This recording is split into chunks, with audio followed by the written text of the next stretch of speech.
ಅವ್ರು ಯಾವ ರೀತಿ ಶಿಕ್ಷಣ ಕ್ಷೇತ್ರ ಮತ್ತು ವಿವಿಧ ಕ್ಷೇತ್ರಗಳಲ್ಲಿ ಸಮಾಜ ಸೇವೆಯನ್ನು ಮಾಡ್ಕೊಂಡು ಬಂದಿದ್ರು ಅಂತ ತಿಳಿಸ್ಕೊಟ್ಟಿದ್ದಾರೆ. ಅವ್ರಿಗೆ ನಮ್ಮ ಸಂಘದ ಪರವಾಗಿ, ನಮ್ಮ ನಿಮ್ಮೆಲ್ಲರ ಪರವಾಗಿ ಹೃದಯಪೂರ್ವಕ ಅಭಿನಂದನಾ ಗೌರವ ಸನ್ಮಾನವನ್ನು ಸಲ್ಲಿಸ್ತಾ ಇದ್ದಾರೆ. ಪತ್ರಕರ್ತರನ್ನ ಆಯ್ಕೆ ಮಾಡಿ ಜಿಲ್ಲಾ ವಾರ್ಷಿಕ ಪ್ರಶಸ್ತಿಯನ್ನ ವರ್ಷ ನೀಡ್ಕೊಳ್ತಾ ಬರ್ತಿದ್ದೀವಿ. ಅವರಿಗೆ ಒಂದು ಗೌರವ ಸನ್ಮಾನ ಇರುತ್ತೆ. ಜಿಲ್ಲಾ ವಿಶೇಷ ವಾರ್ಷಿಕ ಪ್ರಶಸ್ತಿಯನ್ನ ಡಿ.ವಿ. ಗುಂಡಪ್ಪನವರ ನೆನಪಿನಲ್ಲಿ ಎಸ್.ಜಿ. ಪ್ರಕಾಶ್, ಸಂಪಾದಕರು, ಕಿಶಾಕರ ಕನ್ನಡ ದಿನಪತ್ರಿಕೆ, ಬಂಗಾರಪೇಟೆ. ಕಾರ್ಗಿಲ್ ದಿವಸ ಆಚರಣೆ ಹಮ್ಮಿಕೊಂಡಿದ್ದಾರೆ. ಅದರಿಂದ ಈ ವೇದಿಕೆ ಮೇಲೆ ಇರ್ತಕ್ಕಂಥ ಎಲ್ಲ ಗಣ್ಯಾತಿ ಗಣ್ಯರಿಗೆ, ವೇದಿಕೆ ಮುಂಭಾಗದಲ್ಲಿ ಇರ್ತಕ್ಕಂಥ ಎಲ್ಲ ನಮ್ಮ ಈ ಸಮಾಜದ ಈ ಪ್ರಜಾಪ್ರಭುತ್ವದ 4ನೇ ಅಂಗ ಅಂತ ಏನು ಈ ಪತ್ರಿಕೋದ್ಯಮವನ್ನು ಕರೀತಾರೆ, ಈ ಸಮಾಜ ಮುನ್ನಡಿಬೇಕಂದ್ರೆ ಶಾಸಕಾಂಗ, ಕಾರ್ಯಾಂಗ, ನ್ಯಾಯಾಂಗ ಈ 3 ಕೂಡ ಎಷ್ಟು ಮುಖ್ಯನೋ ಅದೇ ರೀತಿ ಪತ್ರಿಕೋದ್ಯಮ ಕೂಡ ಅಷ್ಟೇ ಮುಖ್ಯವಾಗಿರ್ತದೆ. ಈ 3 ಸಾಧನೆಗಳಾಗಿರ್ಬೋದು, ಈ 3 ಕಾರ್ಯವೈಖರಿ ಆಗಿರ್ಬೋದು, ಇವರ ಹುಳುಕುಗಳನ್ನಾಗಿರ್ಬೋದು, ಈ ಸಮಾಜಕ್ಕೆ ನೋಡ್ತಕ್ಕಂಥದ್ದು ನಮ್ಮ ಪತ್ರಿಕೋದ್ಯಮ ಮಿತ್ರರು, ಪತ್ರಿಕೋದ್ಯಮ. ಅದರಲ್ಲಿ ಯಾವುದೇ ಸಂಶಯವಿಲ್ಲ. ನಮ್ಮ ಶರೀರಕ್ಕೆ ಯಾವ ರೀತಿ ಉಸಿರು ಇಂಪಾರ್ಟೆಂಟ್, ಅದೇ ರೀತಿ ಈ ಸಮಾಜಕ್ಕೆ ಕೂಡ ಪತ್ರಿಕೋದ್ಯಮ ಕೂಡ ಅಷ್ಟೇ ಇಂಪಾರ್ಟೆಂಟ್ ಆಗಿರ್ತದೆ. ಅದೇ ರೀತಿ ಪತ್ರಿಕೋದ್ಯಮ ಇಲ್ಲ ಅಂದ್ರೆ ಈ ಸಮಾಜನೇ ನಾವು ನೋಡ್ಲಿಕ್ಕೆ ಸಾಧ್ಯ ಇಲ್ಲ. ಯಾಕಂದ್ರೆ ಈ ಸಮಾಜದಲ್ಲಿ ಒಂದು ತಪ್ಪು ನಡೀಬಹುದು, ಒಂದು ಒಳ್ಳೇದು ನಡೀಬಹುದು, ಅದನ್ನ ನೋಡ್ತಕ್ಕಂಥವ್ರು ತಾವೆಲ್ಲ ಕೂಡ ನಾವು ಬಹಳಷ್ಟು ಮುಳುಬಾಗಿಲಲ್ಲಿ ನಮ್ಮ ಪತ್ರಕರ್ತ ಸ್ನೇಹಿತರು ನೋಡ್ತಾ ಇರ್ತೀವಿ. ಅವ್ರು ಎಷ್ಟು ಕಷ್ಟಪಡ್ತಾರಂದ್ರೆ ಎಲ್ರಿಗೂ ಕೂಡ ಪತ್ರಕರ್ತರ ಕಾರ್ ಇರೋದಿಲ್ಲ.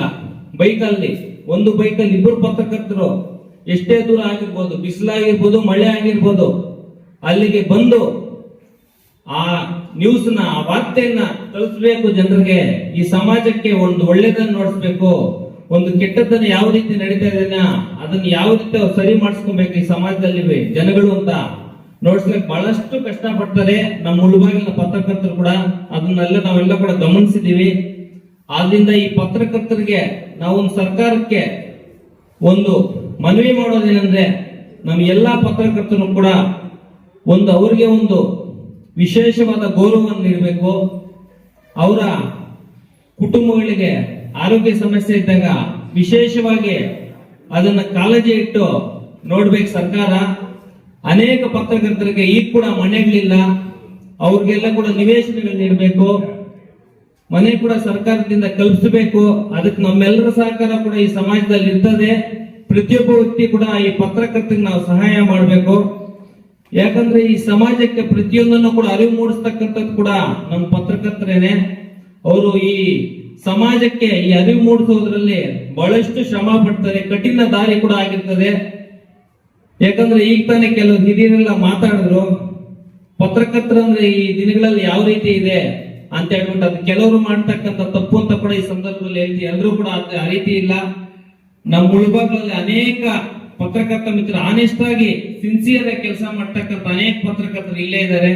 ನಮ್ಮ ಅಧ್ಯಕ್ಷ ಚಲಪತಣ್ಣ ಆಗಿರ್ಬೋದು, ಜುಲ್ಫಿಕರ್ ಅವರಾಗಿರ್ಬೋದು, ನಮ್ಮ ಜಗದೀಶ್ ಅವರು, ಸೋಮೇಶ್ ಅವರು ಎಲ್ಲ ಕೂಡ ಬಹಳಷ್ಟು ಆನೆಸ್ಟ್ ಆಗಿ ಈ ಸಮಾಜಕ್ಕೆ ಅರಿವು ಮೂಡಿಸ್ತಕ್ಕಂಥ ಕಾರ್ಯಕ್ರಮವನ್ನು ಅವ್ರು ಹಮ್ಮಿಕೊಂಡಿದ್ದಾರೆ. ಯಾಕಂದ್ರೆ ನಾವೆಲ್ಲ ಕೂಡ ಮುಳುಬಾಗಿಲಂದ್ರೆ ನಮ್ಮ ಡಿ.ವಿ. ಗುಂಡಪ್ಪನವರು ಹುಟ್ಟಿ ಬೆಳೆದಿರ್ತಕ್ಕಂಥ ಮಣ್ಣಿನಿಂದ ಬಂದಿರ್ತಕ್ಕಂಥ ನಾವೆಲ್ಲ ಕೂಡ ಅವರು ಈ ರಾಜ್ಯಕ್ಕೆ ನಮ್ಮ ಕೋಲಾರ ಜಿಲ್ಲೆ ಮುಳುಬಾಗಿಲಿನ ಕೀರ್ತಿ ಪತಾಕೆಯನ್ನು ಹಾರಿಸ್ತಿರ್ತಕ್ಕಂಥವ್ರು. ಅದು ನಮ್ಗೆ ಬಹಳಷ್ಟು ಹೆಮ್ಮೆ ತಂದಿರ್ತಕ್ಕಂಥ ವಿಚಾರ. ಡಿ.ವಿ. ಗುಂಡಪ್ಪನವರು ಸಾಹಿತಿಗಳಾಗಿ, ಕವಿಯಾಗಿ, ನಿಮ್ ತರ ಪತ್ರಕರ್ತರ ಕೂಡ ಕೆಲಸ ಮಾಡಿರ್ತಾರೆ ನಮ್ಮ ಮುಳುಬಾಗಿಲಿನಿಂದ. ಈ ಸಂದರ್ಭದಲ್ಲಿ ಅವರು ಹೇಳಿರ್ತಕ್ಕಂಥ ಒಂದು 2 ನುಡಿಗಳನ್ನ ಕೂಡ ಹೇಳಲಿಕ್ಕೆ ಇಷ್ಟಪಡ್ತೀನಿ. ಹುಲ್ಲಾದರೆ ಬೆಟ್ಟದಡಿಯಲ್ಲಿರೋ ಮನೆಗೆ ಮಲ್ಲಿಗೆ ಆಗಿರೋ, ಕಲ್ಲಾಗಿ ಕಷ್ಟದ ಮಳೆಯ ವಿಧಿಸುರಿಯಾಗೋ, ಬೆಲ್ಲ ಸಕ್ಕರೆ ಆಗಿ ದೀನ ದುರ್ಬಲರಾಗಿರೋ, ಎಲ್ಲರಲ್ಲೂ ನೀನು ಒಂದಾಗಿರು ಮಂಕುತಿಮ್ಮ ಅಂತ ಹೇಳಿದ್ದಾರೆ. ಅದೇ ರೀತಿ ಈ ದಿನ ಪತ್ರಕರ್ತರೆಲ್ಲ ಕೂಡ ನೀವೆಲ್ಲ ಈ ಸಮಾಜದಲ್ಲಿ ಎಲ್ಲರಲ್ಲೂ ಕಷ್ಟದಲ್ಲೂ ಕೂಡ ನೀವಿದ್ದೀರಾ. ಬೆಟ್ಟದಲ್ಲಿ ಹುಲ್ಲಾಗಿರು ಅಂದ್ರೆ ಅಲ್ಲಿ ಒಂದು ಜಮೀನು ವಿಚಾರ, ಗೋಮಾಳ ವಿಚಾರ, ಹಸುಗಳಿಗೆ ಏನಾದ್ರು ತೊಂದರೆ ಆದ್ರೂ ಕೂಡ ನೀವು ಪತ್ರಕರ್ತರೆ ನೋಡ್ಸಕ್ಕಂಥದ್ದು ಆ ವಿಚಾರವನ್ನ, ಈ ರೀತಿ ತೊಂದರೆ ಆಗ್ತದೆ ರೈತರಿಗೆ ಅಂತ. ಅದೇ ರೀತಿ ಒಬ್ಬ ದೀನರಿಗೆ, ದುರ್ಬಲರಿಗೆ ಒಂದು ಕಷ್ಟ ಆದಾಗ ಕೂಡ ನಿಮ್ ಪತ್ರಕರ್ತನೆ ಅದನ್ನ ನೋಡಿ ಇಂಥವ್ರಿಗಿಂತ ಅನ್ಯಾಯ ಆಗ್ತದೆ ಅಂತ ತೋರಿಸ್ತಕ್ಕಂಥದ್ದು ಕೂಡ ನೀವೇನೆ. ಎಲ್ಲದರಲ್ಲೂ ಕೂಡ ನಾವಿದ್ದೀವಿ. ಏನು ಈ ದುರ್ಬಲರಿದ್ದಾರೆ ಅವ್ರಿಗೆಲ್ಲ ಕೂಡ ಈ ದಿನ ಅಂಬೇಡ್ಕರ್ ಸಂವಿಧಾನ ಬರೆದೋದ್ರು, ಅದನ್ನ ನೋಡ್ತಕ್ಕಂಥ ಜವಾಬ್ದಾರಿ ನೀವು ಹೊತ್ಕೊಂಡಿದ್ದೀರಾ.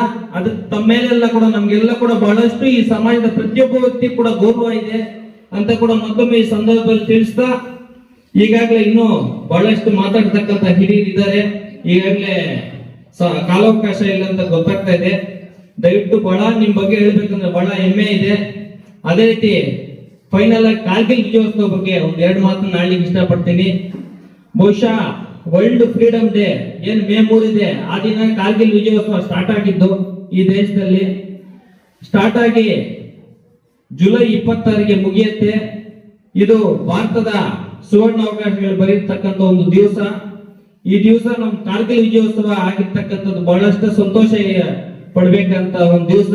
ಅನೇಕ ಸೈನಿಕರು ಪ್ರಾಣ ಬಲಿದಾನಗಳಾಗಿ ತದನಂತರ ನಮ್ಗೆ ಈ ವಿಜಯ ಸಿಕ್ಕಿರ್ತಕ್ಕಂಥದ್ದು. ಅದೇ ದಿನ ಕೂಡ ನೀವು ಪತ್ರಿಕಾ ದಿನಾಚರಣೆ ಆಚರಣೆ ಮಾಡ್ಕೊಂತ ಇದ್ದಾರೆ. ಅದು ಕೂಡ ನಾವೆಲ್ಲ ಕೂಡ ನಿಮ್ಗೆ ಧನ್ಯವಾದ ತಿಳಿಸ್ತಾ, ಮತ್ತೊಮ್ಮೆ ನನ್ನ ಇಲ್ಲಿಗೆ ಕರೆದು ತಾವೆಲ್ಲ ಗೌರವವಾಗಿ ನನಗೆ ಮಾತಾಡ್ಲಿಕ್ಕೆ ಅವಕಾಶ ಕೊಟ್ಟ ತಮ್ಮೆಲ್ಲರಿಗೂ ಕೂಡ ಶಿರಸುವಾಗಿ ನಮಸ್ಕರಿಸುತ್ತಾ ನನ್ನ ಈ ಮಾತನ್ನು ಮುಗಿಸ್ತಾ ಇದ್ದೀನಿ. ಜೈ ಹಿಂದ್, ಜೈ ಕರ್ನಾಟಕ.